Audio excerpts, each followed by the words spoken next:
ನಮಸ್ತೆ, welcome to JS competitive content. ಇವತ್ತಿನ ಒಂದು topic that is most important ರೀ. ಏನಪ್ಪಾ ಅಂತಂದ್ರೆ ಇನ್ನು ಮುಂದೆ ಈಗಾಗಲೇ UPSC ನೋಟಿಫಿಕೇಶನ್ ಆಗಿದೆ, ರೈಟ್? UPSC ನೋಟಿಫಿಕೇಶನ್ ಆಗಿದೆ ಮೀನ್ಸ್ ಅಪ್ಲಿಕೇಶನ್ ಎಲ್ಲ ಸ್ಟಾರ್ಟ್ ಆಗಿದೆ. 22ರಿಂದ ಸ್ಟಾರ್ಟ್ ಆಯ್ತು. ಇನ್ನಿಹೋ UPSC ಅನ್ನೋದೇ ಒಂದು UPSC ಹೆಸರು ಹೇಳ್ತಿದ್ದಂತ ನಮ್ಮ ಮೈಯಲ್ಲಿ ಏನೋ ಒಂದು ರೀತಿ ಸಾಧನೆ ಮಾಡಿದ ರೈತರಿ ಅಷ್ಟರ ಮಟ್ಟಿಗೆ ಅಟ್ರಾಕ್ಟ್ ಆಗಿರ್ತಕ್ಕಂಥ ಒಂದು ಹುದ್ದೆ UPSC ಹುದ್ದೆಗಳು ಅಂತಂದ್ರೆ ಇಡೀ ಭಾರತದಲ್ಲೇ ಪ್ರಪಂಚದಲ್ಲೇ ಟಫೆಸ್ಟ್ ಎಕ್ಸಾಮ್ ಅಂದ್ರೂ ಕೂಡ ತಪ್ಪಾಗದು ಅಲ್ವಾ? ಈ ನಿಟ್ಟಿನಲ್ಲಿ UPSCಯಲ್ಲಿ ಸಾಕಷ್ಟು ಕ್ವಶನ್ಸ್ಗಳು ಕೇಳ್ತಾರೆ ಬೇರೆ ಬೇರೆ ಒಂದು ಸಬ್ಜೆಕ್ಟ್ ಇಂದ. ಅದರಲ್ಲಿ ಎಸ್ಪೆಷಲಿ ಮಾಡರ್ನ್ ಹಿಸ್ಟ್ರಿಗೆ ಸಂಬಂಧಪಟ್ಟಂತೆ ಪ್ರಾಮುಖ್ಯತೆಯನ್ನು ಕೊಡ್ತಾರೆ. ಓಕೆ, ಮೋಸ್ಟ್ ಇಂಪಾರ್ಟೆಂಟ್ ಆಗಿರ್ತಕ್ಕಂಥ ಒಂದು topic that is modern history. ಸುಮಾರು ಇಲ್ಲಿ UPSC ಹಿಸ್ಟ್ರಿಯಲ್ಲಿ ಎಂಟೈರ್ ಹಿಸ್ಟ್ರಿಯಲ್ಲಿ ಸುಮಾರು 10ರಿಂದ 15 ಕ್ವಶನ್ಸ್ ಫಿಕ್ಸ್ ಬರ್ತಾವ್ರಿ. 10ರಿಂದ 15 ಕ್ವಶನ್ಸ್ ಮಿನಿಮಮ್ ಇದ್ದೇ ಇರ್ತವೆ. ಅದರಲ್ಲಿ most of the questions from the modern history. Minimum ಒಂದು 8ರಿಂದ 10 ಕ್ವಶನ್ ಅಂತೂ ಇದರಿಂದ ಬರ್ತವೆ, ಎಕ್ಸ್ಪೆಕ್ಟೇಷನ್ ಮಾಡಬಹುದು. ಮಿನಿಮಮ್ 8ರಿಂದ 10 question only from the modern history. More than that ಇದಕ್ಕಿಂತ ಜಾಸ್ತಿನೇ ಬರ್ಬೋದು, ಕಡಿಮೆ ಅಂತೂ ಬರೋದಿಲ್ಲ, ರೈಟ್?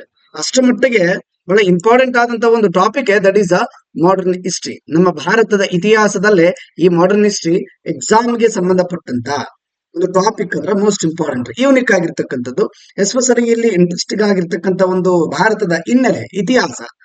ನಮ್ಮ ಸ್ವತಂತ್ರಕ್ಕಾಗಿ ಎಷ್ಟು ಜನ ಹೋರಾಟ ಮಾಡಿದ್ರು, ನಾವು ಎಷ್ಟು ಜನ ಪ್ರಾಣವನ್ನ ತ್ಯಾಗ ಮಾಡಿದ್ರು, ಇದೆಲ್ಲವನ್ನೂ ಕೂಡ ನಾವು ಏನು ಒಂದು ತಿಳ್ಕೊಳ್ತಾ ಹೋಗೋಣ.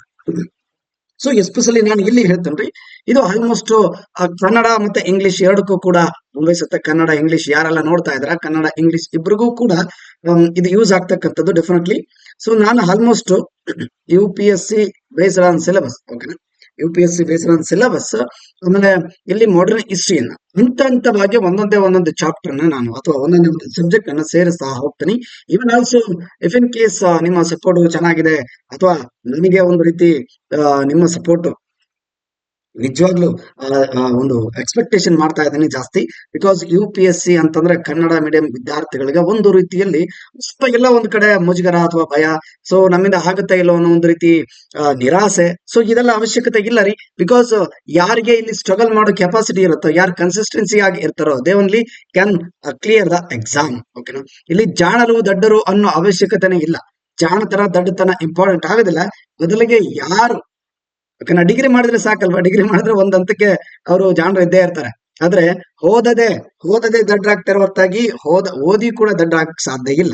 ಯಾರು ದಿನನಿತ್ಯ ಕನ್ಸಿಸ್ಟೆನ್ಸಿ ಆಗಿ ಸ್ಟಡಿನ ಮಾಡ್ತಾರೆ ಅಲ್ವಾ, ಕನ್ಸಿಸ್ಟೆನ್ಸಿ ಆಗಿ ಡೆಡಿಕೇಟ್ ಮಾಡೋರು ಯಾರೇ ಇರ್ಲಿ, ನಿರಂತರವಾಗಿ ಪರಿಶ್ರಮ ಹಾಕಿದ್ರೆ they can clear one day, right? ಒಂದು ದಿನ ಅವರು ಎಕ್ಸಾಮ್ ಅನ್ನ ಪಕ್ಕ ಕ್ಲಿಯರ್ ಮಾಡ್ತಾರೆ. ಇಂತಹ ಅತ್ಯುನ್ನತವಾದ ಹುದ್ದೆಗೆ ನೀವು ಟೈಮ್ ಹೋಗ್ತಿದೆ ಅಥವಾ ಜಾಸ್ತಿ ಟೈಮ್ ಆಗುತ್ತೆ ಅನ್ನೋ ಒಂದು ನಿರಾಸೆನ ಇಟ್ಕೊಳ್ಳೋ ಅವಶ್ಯಕತೆ ಇಲ್ಲ. ಸಮ್ ಟೈಮ್ಸ್ ಇಲ್ಲಿ ಹೆಚ್ಚು ಕಮ್ಮಿ ಆಗ್ತಾ ಇರುತ್ತೆ. ಬಟ್ ಒಂದು ದಿನ ಈ ಎಕ್ಸಾಮ್ ಕ್ಲಿಯರ್ ಮಾಡಿದ್ರೆ ಲೈಫ್ ಲಾಂಗ್ ಬೇರೆ ತರನೇ ಆಗುತ್ತೆ. ನಿಮ್ಮ ಜನರೇಷನ್ ಚೇಂಜ್ ಆಗುತ್ತೆ, ನಿಮ್ಮ ವಂಶನೇ ಚೇಂಜ್ ಆಗುತ್ತೆ, ರೈಟ್? ಸೊ ಅಂತ ಒಂದು ಆಡಳಿತ, ಅಂತ ಒಂದು ಗೌರವಯುತವಾದಂತಹ ಅಧಿಕಾರ, ರೈಟ್, ನಿಮ್ಗೆಲ್ಲ ಸಿಗುತ್ತೆ. ಇಡೀ ದೇಶದಲ್ಲೇ ನಿಮ್ಮನ್ನ ಗುರುತಿಸುವಂತ ಹುದ್ದೆಗಳು ಇವೆಲ್ಲ UPSC ಅಂತಂದ್ರೆ. ಈ ನಿಟ್ಟಿನಲ್ಲಿ ನಾವು ಮಾಡರ್ನ್ ತಡ ಮಾಡೋದು ಬೇಡ, ಸ್ಟಾರ್ಟ್ ಮಾಡ್ತಾ ಹೋಗೋಣ. ಓಕೆನಾ? ಒನ್ ಬೈ ಒನ್ ಸ್ಟಾರ್ಟ್ ಮಾಡೋಣ. Europeans to India. ಈ ಟೈಮ್ ಲೈನ್ ನೋಡೋಣ. ಯುರೋಪಿಯನ್ರು ಭಾರತಕ್ಕೆ ಬರ್ತಾರೆ ಅಲ್ವಾ? ಯುರೋಪಿಯನ್ರು ಅಂತಂದ್ರೆ ಈಗ ಪೋರ್ಚುಗೀಸರಾಗಿರ್ಬೋದು, ಡಚ್ಚರಾಗಿರ್ಬೋದು, ಬ್ರಿಟಿಷ್ ಆಗಿರ್ಬೋದು, ಡೇನ್ಸ್ ಆಗಿರ್ಬೋದು, ಫ್ರೆಂಚರಾಗಿರ್ಬೋದು, there all came to India for trade ಅಲ್ವಾ? ಮೊದಲು ವ್ಯಾಪಾರಕ್ಕಾಗಿ ಅಂತಾನೆ ಬರ್ತಾರೆ. ಆ ನಂತರ ಆಗಿದ್ದು ಬೇರೆ ಅಧಿಕಾರದ ವ್ಯಾಮೋಹದಲ್ಲಿ ಎಲ್ಲರೂ ಕೂಡ ಸಿಗುತ್ತಾರೆ. ಸೊ ಈ ನಿಟ್ಟಿನಲ್ಲಿ ನಮ್ಮ ಭಾರತದಲ್ಲಿ ಇವರ ಕೆಲಸ ಏನು ಮಾಡಿದ್ರು, ಯಾವ ರೀತಿಯಲ್ಲಿ ಇವರ ಪಾತ್ರ ಇದೆ ಅನ್ನೋದನ್ನ ಚರ್ಚೆ ಮಾಡ್ತಾ ಹೋಗೋಣ. ಕಡಿಮೆ ಸಮಯದಲ್ಲೇ ಇವುಗಳನ್ನ ಡಿಸ್ಕಸ್ ಮಾಡ್ತಾ ಹೋಗ್ತೇನೆ. ಓಕೆನಾ? This is a revision class. ಓಕೆನಾ? This is a revision class. UPSCಗೆ ಯಾರೆಲ್ಲ ಹೋಗ್ತಾ ಇದಾರೆ ಫಿಲಿಮ್ಸ್ಗೆ, ಮಾಡರ್ನ್ ಹಿಸ್ಟ್ರಿ ಜಾಸ್ತಿ ಎಕ್ಸ್ಪೆಕ್ಟೇಷನ್ ಮಾಡ್ಬೋದ್ರಿ. ಕ್ವಶನ್ ಮಿನಿಮಮ್ ಅಂದ್ರೂ 8ರಿಂದ 10 ಕ್ವಶನ್ ಡೆಫಿನೆಟ್ಲಿ ಇಲ್ಲಿಂದ ಎಕ್ಸ್ಪೆಕ್ಟೇಷನ್ ಮಾಡ್ಬೋದು. ಮಿನಿಮಮ್ ಮಾಡರ್ನ್ ಹಿಸ್ಟ್ರಿ ಪ್ರಿಲಿಮ್ಸ್ ಅಲ್ಲಿ ಹೇಳ್ತಾ ಇರೋದು ನಾನು. In the prelims exam, especially in the mains as well as mains also, ಅಲ್ಲಿ ಕೂಡ ಹೆಚ್ಚಿನ ಒಂದು ಕ್ವಶನ್ಸ್ ಕೂಡ ಇದೇ ಮಾಡರ್ನ್ ಹಿಸ್ಟ್ರಿಯಿಂದ ಬರ್ತವೆ, ನೆನಪಿರ್ಲಿ. So will continue. ಇನ್ನು ನಮಗೆ ಸಮಯ ಇದೆ, ಆದಷ್ಟು ಒಂದೊಂದೇ ಸಬ್ಜೆಕ್ಟ್ ಅನ್ನ ತಗೊಂಡು ಡಿಸ್ಕಸ್ ಮಾಡ್ತಾ ಹೋಗೋಣ. ದಯವಿಟ್ಟು ನಿಮ್ಮ ಸಪೋರ್ಟ್ ಹೀಗೆ ಇರಲಿ, ಮತ್ತೆ ಸಬ್ಸ್ಕ್ರಿಪ್ಷನ್ ಮಾಡಿ, ಜೊತೆಗೆ ನಿಮ್ಮ ಫ್ರೆಂಡ್ಸ್ಗಳು ಕೂಡ ಶೇರ್ ಮಾಡಿ. Then will begin the class. ನೋಡಿ, ನಮ್ಮ ಭಾರತಕ್ಕೆ ಮೊದಲಿಂದಲೂ ಕೂಡ ಯುರೋಪಿಯನ್ನರು ಅತಿಯಾದ ಪ್ರೀತಿಯನ್ನು ಹೊಂದಿದ್ದಾರೆ. ಯಾಕೆ, ಯಾವ ದೃಷ್ಟಿಕೋನದಲ್ಲಿ ಅಂತ ನೋಡೋದಾದ್ರೆ, basically they are non vegetarians, right? ಅವರು ಮಾಂಸಾಹಾರಿಗಳು. ಅವರೆಲ್ಲ ಮಾಂಸಾಹಾರಿಗಳು. ಆದ್ದರಿಂದ ನಮ್ಮ ಭಾರತದ ಮಸಾಲೆ ಪದಾರ್ಥಗಳು ಅವ್ರಿಗೆ ಬಹಳ ಇಷ್ಟ, ಎಸ್ಪೆಷಲಿ ಫಾರ್ ದಿ ಯುರೋಪಿಯನ್ಸ್ ಅಲ್ವಾ. ಯಾರೇ ಆಗ್ಲಿ ಈಗ ಚಿಕನ್ ಮಟನ್ ತಿನ್ಬೇಕು ಅಂತಂದ್ರೆ ಮಸಾಲೆ ಪದಾರ್ಥ ಇಲ್ಲದೆ ಚಿಕನ್ ಮಟನ್ ಮಾಡ್ಲಿಕ್ಕೆ ಕಷ್ಟ ರೀ ಅಲ್ವಾ. ಅದು ಟೇಸ್ಟೇ ಬೇರೆ. ಎಸ್ಪೆಷಲಿ ನಮ್ಮ ಭಾರತದಲ್ಲಿ ಸಿಗ್ತಕ್ಕಂತ ಮೆಣಸು ಆಗಿರ್ಬೋದು, ಎಲ್ಲಾ ರೀತಿಯ ಏಲಕ್ಕಿ ಲವಂಗ ಈ ತರದ ಒಂದು ಸಾಂಬಾರ್ ಪದಾರ್ಥಗಳು ಸಾಕಷ್ಟು ಇದಾವೆ.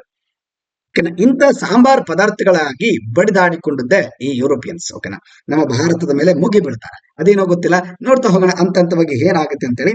ಮೊದಲಿಗೆ ಕಾನ್ಸ್ಟಾಂಟಿನೋಪಲ್ ಅನ್ನೋದು ಅಥವಾ ಈ ಟರ್ಕಿ ಇರುತ್ತೆ ನೋಡಿ, ಟರ್ಕಿ ಭಾಗದಲ್ಲಿ ಈ ಟರ್ಕಿ ಅನ್ನೋದು ಭಾರತ ಮತ್ತು ಯುರೋಪಿನ ಮಧ್ಯ ಭಾಗದಲ್ಲಿ ಒಂದ್ ರೀತಿ ಮೀಡಿಯೇಟರ್ ಆಗಿ ವರ್ಕ್ ಮಾಡ್ತಾ ಇತ್ತು. ಮೀಡಿಯೇಟರ್ ಆಗಿ ವರ್ಕ್ ಮಾಡ್ತಾ ಇತ್ತು. ಅವಾಗ ಲ್ಯಾಂಡ್ ರೂಟ್ ಇತ್ತು. ಭಾರತಕ್ಕೆ ವ್ಯಾಪಾರ ಸಂಬಂಧವನ್ನು ಹೊಂದಿದ್ರು. ಯುರೋಪಿಯನರು ಬರ್ತಾ ಇದ್ರು, ಮಸಾಲೆ ತಗೊಂಡು ಹೋಗ್ತಾ ಇದ್ರು, ಒಳ್ಳೆ ಚಿಕನ್ ಬಿರಿಯಾನಿ ಮಾಡ್ಕೊಂಡು ತಿಂತಾ ಇದ್ರು.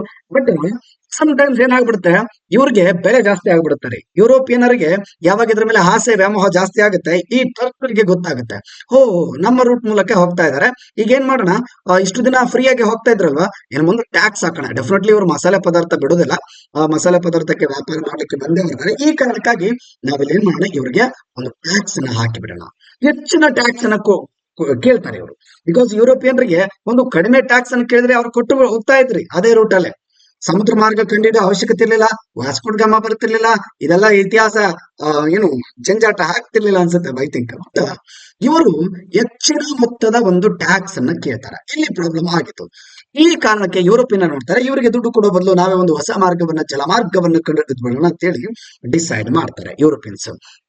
ಮಾಡಿ ಅದರಲ್ಲಿ ಮೊಟ್ಟ ಮೊದಲ ಬಾರಿಗೆ ಏನ್ ಮಾಡ್ತಾರೆ, ಈ ಪೋರ್ಚುಗೀಸರು ಕೈ ಹಾಕ್ತಾರೆ. ಪೋರ್ಚುಗೀಸರು ಅವಾಗ ಅತಿ ಬುದ್ಧಿವಂತ ವ್ಯಕ್ತಿಗಳಾಗಿದ್ದರು ದಾನ್ ದ ಬ್ರಿಟಿಷರಿಗಿಂತಲೂ ಅತಿ ಹೆಚ್ಚು ಬುದ್ಧಿವಂತರಾಗಿದ್ದರು ಈ ಬ್ರಿಟಿಷರು. ಪೋರ್ಚುಗೀಸರಾಗಿರ್ಬೋದು, ಫ್ರೆಂಚರಾಗಿರ್ಬೋದು ಸಾಮಾನ್ಯ ವ್ಯಕ್ತಿಗಳು ಅಲ್ಲ. ಏನೋ ಒಂದು ಕಾರಣ, ಒಂದು ವಿಫಲತೆ, ಯಾರಾದ್ರೂ ಪ್ರತಿಯೊಬ್ಬರಿಗೂ ಕೂಡ ಸೋಲು ಗೆಲುವು ಅಥವಾ ಅವರಲ್ಲಿ ಏನೋ ವೀಕ್ನೆಸ್ ಇದ್ದೇ ಇರುತ್ತೆ, ರೈಟ್. ಈ ವೀಕ್ನೆಸ್ ಕೆಲವ್ರನ್ನ ಏನ್ ಮಾಡುತ್ತೆ, ಹಿಂದೇಟು ಹಾಕಿ ಬಿಡ್ತಾರೆ ಅವರು. ಸೊ ಬ್ರಿಟಿಷರು ಸ್ವಲ್ಪ ಮುನ್ನೆಲೆಗೆ ಬರ್ತಾರೆ. ನೋಡೋಣ, first came that is from the ಪೋರ್ಚುಗೀಸರು ಭಾರತಕ್ಕೆ ಬರ್ತಾರೆ. ನೋಡಿ, ನಿಮ್ಗೆ ಗೊತ್ತಿರಬಹುದು, ಕಾನ್ಸ್ಟಾಂಟಿನೋಪಲ್ ನಗರವನ್ನ 1453ರಲ್ಲಿ ವಶಪಡಿಸ್ಕೊಳ್ತಾರೆ ಟರ್ಕರು. ಕಾನ್ಸ್ಟಾಂಟಿನೋಪಲ್ ಅನ್ನ ವಶಪಡಿಸಿಕೊಂಡ ನಂತರ, ಕಾನ್ಸ್ಟಾಂಟಿನೋಪಲ್ ಅಂದ್ರೆ ಅಲ್ಲಿ ಇಸ್ತಾನ್ಬುಲ್ ಅಲ್ಲಿ ಬರ್ತಕ್ಕಂಥದ್ದು ಒಂದು, ರೈಟ್. ಟರ್ಕೀಸ್ ಆ ಒಂದು ರೂಟ್ ಮೂಲಕನೇ ವ್ಯಾಪಾರ ಮಾರ್ಗ ಹಾಕ್ತಾ ಇರ್ತಾರೆ. ಈ ಒಂದು ಟೈಮ್ ಅಲ್ಲಿ ಟರ್ಕರು ಕಾನ್ಸ್ಟಾಂಟಿನೋಪಲ್ ಅನ್ನೋ ಒಂದು ಪ್ರದೇಶವನ್ನ ವಶಪಡಿಸಿಕೊಂಡು ಬಿಡ್ತಾರೆ. ಓಕೆನಾ. That is means Ottoman Turks sacked Constantinople in the 1453 AD. ಕ್ರಿಸ್ತ ಶಕ 1453ರಲ್ಲಿ ಅವರು ವಶಪಡಿಸಿಕೊಂಡ್ರು. ಇದೆ ನಾವೇನಂತ ಕರಿತೀವಿ, ಇಲ್ಲಿ ಒಂದ್ ರೀತಿ ಇಸ್ಲಾಂ ಧರ್ಮ ಮತ್ತು ಕ್ರಿಶ್ಚಿಯನ್ ಧರ್ಮ, ಅಂದ್ರೆ Europeans they are all Christians, right. ಇಲ್ಲಿ ಟರ್ಕರ್ ಅಂತ they are all Muslim peoples, right. So ಹೀಗಾಗಿ ಇಲ್ಲಿ ಇವರಿಬ್ಬರ ಮಧ್ಯೆ ಕ್ಲಾಶ್ ಆಯ್ತು. ಇಲ್ಲಿ ಮೊದಲು ಸ್ಟಾರ್ಟ್ ಆಗಿದ್ದು 1453ರಲ್ಲಿ. ಯಾವಾಗ ಇದನ್ನ ಬಂದ್ ಮಾಡಿಬಿಡ್ತಾರೆ, ವಶಪಡಿಸಿಕೊಂಡು ಬಂದ್ ಮಾಡ್ತಾರೆ. ಹೆಂಗ್ ಹೋಗ್ತಾರ ಹೋಗ್ರಿ, ಬಿಡೋದಿಲ್ಲ. ಹೋಗ್ಬೇಕಾ, ದುಡ್ಡು ಕೊಟ್ಟು ಹೋಗಿ, ಟ್ಯಾಕ್ಸ್ ಕಟ್ಟಿ ಹೋಗಿ, ಇಲ್ಲ ಅಂದ್ರೆ ಬಿಡಕ್ ಸಾಧ್ಯನೇ ಇಲ್ಲ, ರೈಟ್. ಈ ರೀತಿಯಲ್ಲಿ ಅವರು ಧಮಕಿ ಹಾಕ್ತಾರೆ. ಬಿಕಾಸ್ ಅಲ್ಲಿ ಅರಬ್ ಕಂಟ್ರಿಗಳು ಬಹಳ ಬಲಿಷ್ಠವಾಗಿರ್ತಾರೆ ಆ ಟೈಮಲ್ಲಿ. ಇವರನ್ನ ಏನು ಕಿತ್ಕೊಳಕ್ ಆಗೋದಿಲ್ಲ ಬ್ರಿಟಿಷರು, ಯುರೋಪಿಯನ್ಸ್. ಈ ಕಾರಣಕ್ಕೆ ಇವರಿಗೆ ಬೇರೆ ಮಾರ್ಗ ಇಲ್ಲದೆ ಸಮುದ್ರ ಮಾರ್ಗ ಕಂಡು ಹಿಡಿಯಕ್ಕೆ ಬರ್ತಾರೆ. ಸೊ ನೋಡೋಣ, ಕಂಟಿನ್ಯೂ ಮಾಡ್ತಾ ಹೋಗೋಣ, ಏನೇನ್ ಆಯ್ತು ಸರ್ ಹಾಗಾದ್ರೆ ಅಂತೇಳಿ. ಎಸ್ ಅಲ್ಲೇ ದಂದ್ ಬಿಗಿನ್. ಎಸ್, ಬಹಳಷ್ಟು ಜನ ಇರ್ತಾರೆ ಆ ಟೈಮಲ್ಲಿ. ಸಮುದ್ರ ಮಾರ್ಗ ಕಂಡುಹಿಡಿಯುವ ಅವಶ್ಯಕತೆ ಈಗ ಅನಿವಾರ್ಯ ಆಗುತ್ತೆ ಅಂತ ಒಂದು ವಿಚಾರಕ್ಕೆ ಕೈ ಹಾಕಿದಂತ ಮೊದಲ ದೇಶ ದಟ್ ಇಸ್ ಪೋರ್ಚುಗೀಸ್ ಅಥವಾ ಪೋರ್ಚುಗಲ್. ಈ ಪೋರ್ಚುಗೀಸರು ಮೊದಲ ಬಾರಿಗೆ ಇಲ್ಲಿ ಏನಂತಂದ್ರೆ ಈ ಒಂದು ಸಮುದ್ರ ಮಾರ್ಗ ಕಂಡಿಲಿಕ್ಕೆ ಚರ್ಚೆ ಮಾಡ್ತಾರೆ. ಅದರಲ್ಲಿ ಒಬ್ಬ ಪೋರ್ಚುಗೀಸ್ ನ್ಯಾವಿಗೇಟರ್ ಹೆನ್ರಿ ಅಂತ ಇರ್ತಾರೆ. ಹೆನ್ರಿ ಒಬ್ಬ ಮಹಾನ್ ನ್ಯಾವಿಗೇಟರ್. ಈಗ ನಾವು ಈ ಒಂದು ಸಮುದ್ರ ಮಾರ್ಗ ಅಥವಾ ಹಡಗಿಗೆ ಸಂಬಂಧಪಟ್ಟಂಗೆ ಸಮುದ್ರದಲ್ಲಿ ಜರ್ನಿ ಮಾಡ್ಬೇಕಂದ್ರೆ ಅವನನ್ನ ಮೀರಿಸುವಂತವ್ರು ಯಾರು ಇರ್ತಿಲ್ಲ. ಅಷ್ಟರ ಮಟ್ಟಿಗೆ ಬಹಳ ಬುದ್ಧಿವಂತ ಇರ್ತಾನೆ, ಎಲ್ಲಾ ರೀತಿಯ ಯುದ್ಧ ಕಲೆಗಳನ್ನ ಕಲ್ತಿರ್ತಾನೆ. ಅವನೇನ್ ಮಾಡ್ತಾನೆ, ಒಂದು ಶಾಲೆಯನ್ನು ಕೂಡ ಸ್ಥಾಪನೆ ಮಾಡಿಬಿಡ್ತಾನೆ. ಅಲ್ಲಿ ಒಂದು ಕಾಲೇಜನ್ನು ಸ್ಥಾಪನೆ ಮಾಡ್ತಾನೆ. ಯಾರ್ಯಾರು ಬರ್ತೀರಪ್ಪ ಇಲ್ಲಿ ಶಾಲೆ ಕಲೀಲಿಕ್ಕೆ? ಯಾವ್ದಕ್ಕೆ ಸಂಬಂಧಪಟ್ಟಂಗೆ? ನೌಕಾಯಾನಕ್ಕೆ ಸಂಬಂಧಪಟ್ಟಂಗೆ ಯಾರೆಲ್ಲ ಕ್ಲಾಸಿಗೆ ಬರ್ತಾರ ಬನ್ನಿ ಅಂತ ಹೇಳಿ ಕಾಲೇಜನ್ನ ಓಪನ್ ಮಾಡಿಬಿಡ್ತಾನೆ. ಈ ನಿಟ್ಟಿನಲ್ಲಿ ಸಾಕಷ್ಟು ಜನ ಅಡ್ಮಿಷನ್ ಮಾಡ್ತಾರೆ. ಆ ಒಂದು ಇಲ್ಲಿ ಎಲ್ಲಿ ಮಾಡ್ತಾನೆ ಇದನ್ನ ಕಾಲೇಜ್ ಅಂತ, ದರ್ ಇಸ್ ಅ ಲಿಸ್ಬನ್, ಪೋರ್ಚುಗೀಸ್ನ